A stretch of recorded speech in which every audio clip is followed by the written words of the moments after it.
स्वागत है आप सभी का क्लास ओआरएस पे। तो आज से हम आरपीएफ कांस्टेबल एसआई के लिए आज से प्रैक्टिस सेट हमारा शुरू हो गया है। अभी हमारा जो ऑनलाइन फॉर्म है वह अगले महीने से फिल किया जाएगा, जिसमें हम देखिए आज से ही आपका आरपीएफ और सब इंस्पेक्टर के लिए आज की जो जीके की क्लास है और अरिहंत पब्लिकेशन ही कौन सी, तो अरिहंत पब्लिकेशन हम इस क्लास में सॉल्व करेंगे। और अपनी बेहतरीन तैयारी के लिए इस क्लास के साथ जुड़ जाएं। अगर चैनल पे नए हैं तो चैनल को ज़रूर सब्सक्राइब करके बेल आइकन को ऑल पे सिलेक्ट कर दें। तो चलिए अब वर्दी दूर नहीं, इसी के साथ आज का प्रैक्टिस शुरू करते हैं और अंत तक बने रहिए। यकीन मानिए कि आपके जब तक आपके एग्ज़ाम नहीं हो जाते तब तक आपको इस चैनल के माध्यम से प्रैक्टिस कराया जाएगा, जो कि आप सफलता प्राप्त करें, इसीलिए हमारा उद्देश्य है। तो चलिए आज का टेस्ट शुरू करते हैं। पहले क्वेश्चन की ओर देखते हैं कि पहला क्वेश्चन क्या कह रहा है। देखिए क्या कह रहा है, अति महत्वपूर्ण प्रश्न आपके अरिहंत पब्लिकेशन का है, मैं आपके लिए लाया हूँ। तो देखिए क्या कह रहा है कि फर्स्ट क्वेश्चन कि प्रागैतिहासिक काल के अंतर्गत किन संस्कृतियों को रखा जाता है। तो प्राग ऐतिहासिक काल के अंतर्गत किन संस्कृतियों को रखा जाता है। तो ऑप्शन है आपके कांस्य को, लोहा को, पाषाण को या ताम्र को। तो ऑप्शन जो हो जाएगा हमारा ऑप्शन नंबर सी, पाषाण काल को। फिर देखिए दूसरा नंबर क्या कह रहा है कि मानव सभ्यता के विकास की प्रथम अवस्था कौन सी थी। तो पशुचारण अवस्था, शिकार अवस्था, कृषि अवस्था या औद्योगिक अवस्था। तो मानव सभ्यता के विकास की प्रथम अवस्था कौन सी थी। तो हमारा दूसरे का जो हो जाएगा वह हो जाएगा शिकार करना। मानव सभ्यता के विकास का जो प्रथम अवस्था थी वह शिकार करते थे, उससे वह अपना पेट पूजा करते थे। उन्हें किसी चीज़ के बारे में जानकारी नहीं थी, तो उन्होंने सबसे पहले अपना जो शिकार बनाया और जानवरों को बनाया, उससे ही वो अपना भरण पोषण करते थे। फिर देखिए तीसरा नंबर कह रहा है कि प्रागैतिहासिक काल के उपकरण एवं हथियार किससे बनाए जाते थे। तो उस समय में आपके प्राग ऐतिहासिक काल के उपकरण एवं हथियार किससे बनाए जाते थे। तो ऑप्शन है आपके लोहे से, तांबे से या कांसा से या पत्थर से। ये किससे बनाए जाते थे, तो आपके पत्थर से। आदि मानव जो थे वह उन्हें किसी चीज़ के बारे में जानकारी नहीं थी, तो उन्होंने पत्थरों को ही घसीट घसीट के उसको नुकीला बनाया और उससे ही वह जानवरों का शिकार किया करते थे। तो ऑप्शन नंबर डी हमारा पत्थर करेक्ट हो जाएगा। फिर देखिए 4 नंबर क्या कह रहा है कि प्राचीन मानव ने सर्वप्रथम किस पशु को पालतू बनाया। तो प्राचीन मानव ने सर्वप्रथम किस पशु को पालतू बनाया। तो ऑप्शन है आपके बैल को, कुत्ता को, सिंह को या घोड़ा को। तो सर्वप्रथम जो वह आदिमानव थे या आप कहिए जो आपके प्राचीन मानव थे, उन्होंने कुत्ता को ही अपना पालतू जानवर बनाया। ऑप्शन नंबर बी करेक्ट हो जाएगा। 5 देखिए क्या कह रहा है, मानव ने आग का प्रयोग सर्वप्रथम किस युग में किया। तो ऑप्शन है आपके नव पाषाण युग में, ताम्र पाषाण युग में, मध्य पाषाण युग में या धातु युग में। तो मानव ने आग का खोज किस युग में किया था। तो ऑप्शन आपके हो जाएंगे नव पाषाण युग में। नव पाषाण युग में मानव जो थे वह कैसे आग उत्पन्न करते थे। तो पत्थरों की रगड़ाई करते थे, उससे उष्मा उत्पन्न होती थी और आपकी आग जल जाती थी। ऐसे पहले क्या हुआ कि आदिमानव जब थे वह कच्चा मांस खाते थे। तो एक बार क्या हुआ कि जो जंगल में आंधी आई और जो पेड़ों के डाल थे वो आपस में रगड़ खाई और पूरे जंगल में आग लग गई और जो जानवर थे उसमें जल के मर गए। तो आदिमानव ने देखा कि जो जानवर मर गए हैं वह उन्हें खाने लगे, तो उन्हें उसका टेस्ट अच्छा लगने लगा। तो वो क्या किए, तो जब उन्होंने देखा कि पेड़ों की रगड़ से आग उत्पन्न हो रही है, तो उन्होंने क्या किया, इसी लकड़ी से ही लकड़ी को रगड़ के ही आग उत्पन्न किया और उससे ही जानवरों को मार के तब से वह भून के खाने लगे। ऑप्शन नंबर 5 का हमारा ए करेक्ट हो जाएगा। फिर देखिए 6 नंबर क्या कह रहा है कि मानव ने कृषि कार्य किस युग से आरंभ किया। तो ऑप्शन से आपके पूरा पाषाण युग, मध्य पाषाण युग, नव पाषाण युग या धातु युग। तो मानव ने कृषि कार्य किस युग से आरंभ किया। तो ऑप्शन हो जाएंगे आपके नव पाषाण युग। तो नव पाषाण युग से उन्होंने दो कार्य शुरू किया था। एक तो आपका क्या हो जाएगा कृषि, एक आपका क्या हो जाएगा, एक तो आपका कृषि हो जाएगा जो कि उन्होंने नव पाषाण काल में शुरू किया था, और एक आग की खोज की थी। ये दो थे कि उस समय जो आपके नवपाषाण युग में आग और कृषि की खोज की थी मानव ने। फिर देखिए 7 नंबर क्या कह रहा है कि मानव द्वारा सर्वप्रथम किस धातु का प्रयोग किया गया था। तो मानव द्वारा सर्वप्रथम किस धातु का प्रयोग किया गया था, तो ऑप्शन से आपके कांसे का, तांबा का, लोहा का या चांदी का। तो किसका आपका प्रयोग किया गया था सर्वप्रथम, तो आपका जो हो जाएगा ऑप्शन नंबर बी तांबा का। ऑप्शन नंबर बी तांबा हमारा करेक्ट हो जाएगा। और ये देखिए आपके ये बेस्ट इंपॉर्टेंट आपके क्वेश्चन है कि आपको सीधे ऐसे क्वेश्चन आपके आरपीएफ में पूछे जाते हैं। और मैं आपको 2-4 दिन में आपके जो आरपीएफ 2015 के क्वेश्चन हैं, 2015 और 2019 इसका जब एग्ज़ाम हुआ था, मैं ये भी सॉल्व कराऊंगा आपको। थोड़ा सा जब तक ऑनलाइन आपका फॉर्म नहीं आ जाते हैं तब तक मैं अभी रहने दीजिए। मैं इसको जैसे ही ऑनलाइन आपका फॉर्म आ जाएगा तब से मैं आपको ये प्रैक्टिस सेट में आपको करा दूंगा PYQ। तो देखिए आपका क्या कह रहा है कि मानव ने सर्वप्रथम किस फसल का उपयोग किया था।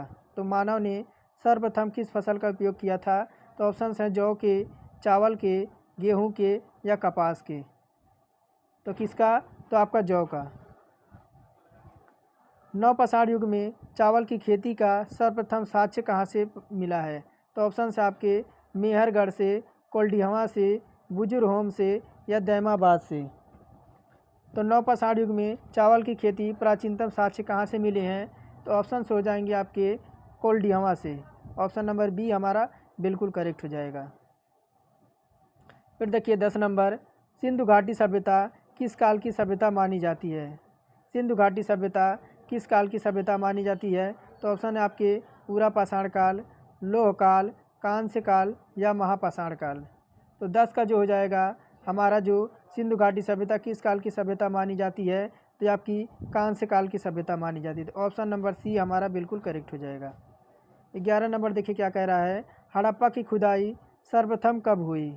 तो 1930 में, 1925 में, 1922 में या 1921 में। तो हड़प्पा सभ्यता की सर्वप्रथम खुदाई आपकी कब हुई थी, तो आपका 1921 में। फिर देखिए 12 नंबर क्या कह रहा है कि निम्न में से किस स्थल को मृतकों का टीला के नाम से जाना जाता है। तो किस स्थल को मृतकों के टीला के नाम से जाना जाता है, तो आपके हड़प्पा को, धौलावीरा को, मोहनजोदाड़ो को या कालीबंगा को।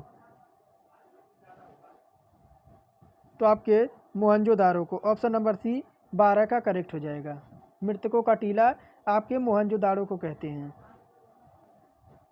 13 नंबर की ओर चलते हैं।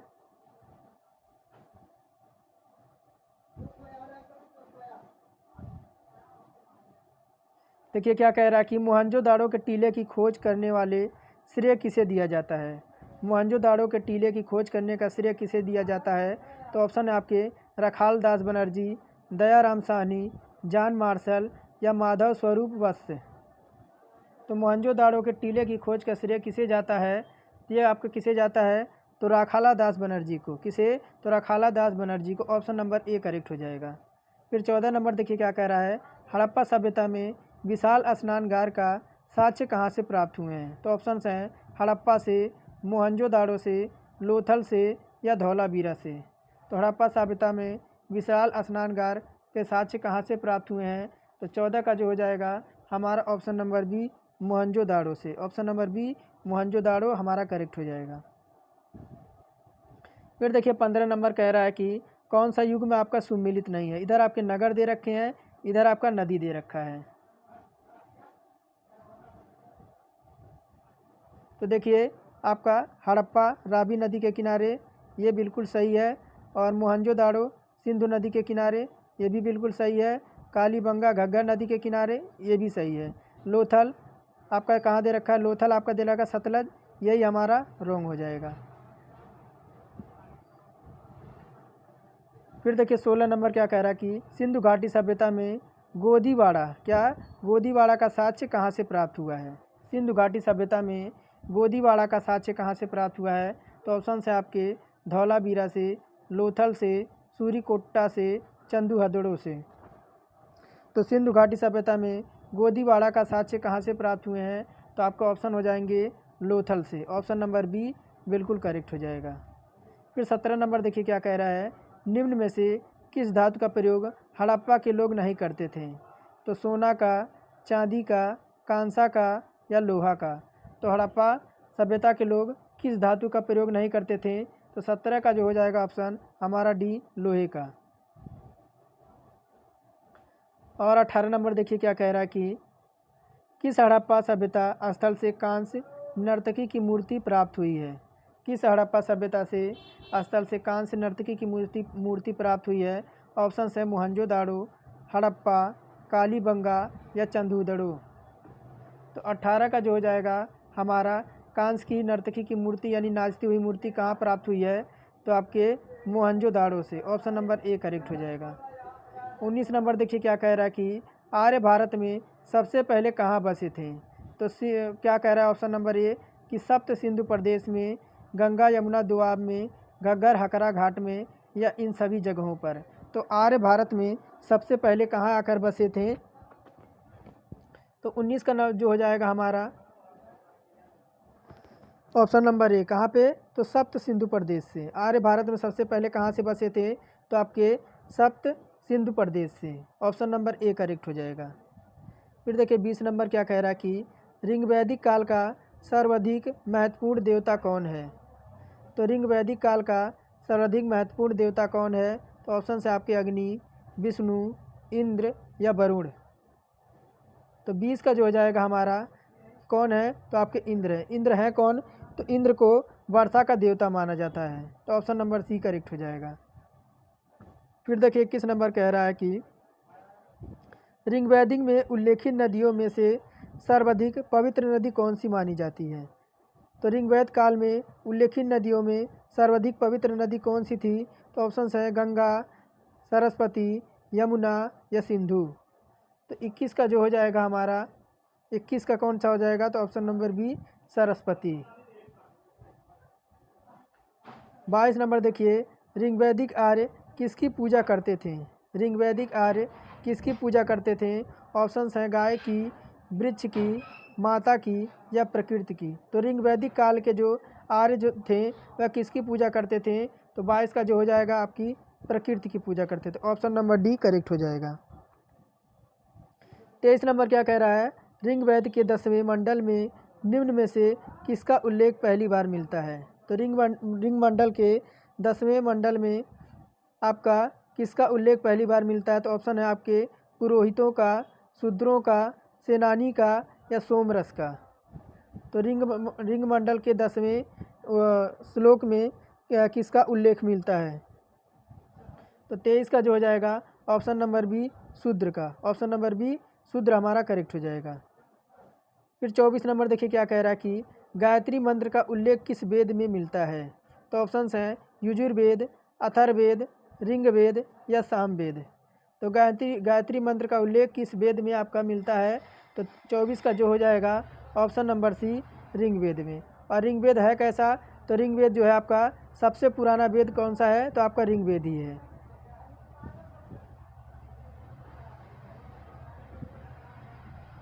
पच्चीस नंबर की ओर चलते हैं। देखिए 25 नंबर क्या कह रहा कि ऋग्वैदिक आर्यों की भाषा क्या थी? ऋग्वैदिक आर्यों की भाषा क्या थी? तो ऑप्शन है द्रविड़, संस्कृत, पाली या प्रकृत। तो ऋग्वैदिक आर्यों की भाषा क्या थी? तो 25 का जो हो जाएगा ऑप्शन नंबर बी आपका संस्कृत थी। ऋग्वैदिक आर्यों की भाषा क्या थी? तो संस्कृत थी। 26 नंबर पूछ रहा है निम्नलिखित में से प्राचीनतम वेद कौन सा है? अभी मैंने बताया कि सबसे प्राचीनतम वेद कौन सा है? तो आपका ऑप्शन नंबर ए, ऋग्वेद। फिर देखिए 27 नंबर कह रहा है कि निम्नलिखित में से किस वेद की रचना गद्य एवं पद्य दोनों से की गई है? तो ऑप्शन है आपके ऋग्वेद, सामवेद, यजुर्वेद या अथर्ववेद। तो किस वेद की रचना जो आपके गद्य एवं पद्य दोनों से की गई है? तो ऑप्शन से हमारे हो जाएंगे यजुर्वेद की। ऑप्शन नंबर सी करेक्ट हो जाएगा। फिर देखिए 28 नंबर क्या कह रहा है कि ऋग्वेद काल में विनिमय के माध्यम में किसका प्रयोग किया जाता था? तो ऋग्वेद काल में विनिमय के माध्यम से किसका प्रयोग किया जाता था? तो ऑप्शन से आपके भूमि का, मुद्रा का, दास का या गाय का। तो ऋग्वेद काल में विनिमय के माध्यम से किसका पूजा किया जाता था? तो 28 का जो हो जाएगा हमारा ऑप्शन नंबर डी गाय का। फिर देखिए 29 नंबर कह रहा है ऋग्वैदिक काल की सबसे प्राचीन राजनीतिक संस्था कौन सी थी? तो आपकी सभा, समिति, विद्वत या परिषद। तो ऋग्वेद काल की सबसे प्राचीन राजनीतिक संस्था कौन सी थी, ये पूछ रहा है 29 नंबर में। तो कौन सी थी? तो आपकी सभा, ऑप्शन नंबर फर्स्ट करेक्ट हो जाएगा। फिर देखिए 30 नंबर क्या कह रहा है कि निम्न में से कौन सा सुमेलित नहीं है? तो इधर नदियों के प्राचीन नाम दे रखे हैं और इधर आपके आधुनिक नाम हैं। तो आपका वित्त का आपका झेलम से दे रखा है, विपाशा का ब्यास से दे रखा है, बरूसणी का रवि का दे रखा है, कुंभा का सुवास्तु से दे रखा है। तो कौन सा आपका सुमेलित नहीं है 30 नंबर में? तो आपका ऑप्शन नंबर डी कुंभा जो आपका दे रखा सुवास्ती, ये आपका है, ये रोंग हो जाएगा। बाकी परुसारणी, रावी नदी ये आपकी करेक्ट हो जाएगी। विपाशा, ब्यास नदी ये भी आधुनिक नाम आपका करेक्ट हो जाएगा। पित्तसता, झेलम आपका ये भी आपका करेक्ट हो जाएगा। लेकिन जो आपको कुंभा सुवास्तु दे रखा है ये आपका रोंग हो जाएगा, ऑप्शन नंबर डी। और देखिए 31 नंबर क्या कह रहा है कि उत्तर वैदिक काल का सर्वाधिक महत्वपूर्ण देवता था। उत्तर वैदिक काल का सर्वाधिक महत्वपूर्ण देवता कौन था? तो ऑप्शन है आपके इंद्र, विष्णु, प्रजापति या शिव। तो 31 का जो हो जाएगा हमारे option number C Prajapati. Prajapati कौन थे? तो प्रजापति वो थे जो प्रजाओं के जो राजा होते हैं उन्हीं को प्रजापति कहते हैं। फिर देखिए 32 नंबर उत्तर वैदिक कालीन लोगों ने किस धातु की खोज की थी? उत्तर वैदिक कालीन लोगों ने किस धातु की खोज की थी? तो ऑप्शन है आपके लोहे की, कांसा की, तांबा की या चांदी की। तो 32 का जो हो जाएगा ऑप्शन नंबर ए उत्तर वैदिक कालीन लोगों ने अपना लोहे की खोज की थी। 32 का ए नंबर करेक्ट हो जाएगा। फिर देखिए 33 नंबर कह रहा कि भारत का आदर्श राष्ट्रीय वाक्य सत्यमेव विजयते कहाँ से लिया गया है? तो ऑप्शन है कंठोपनिषद से, मुंडक उपनिषद से, छंदोगाय उपनिषद से या ऋग्वेद से।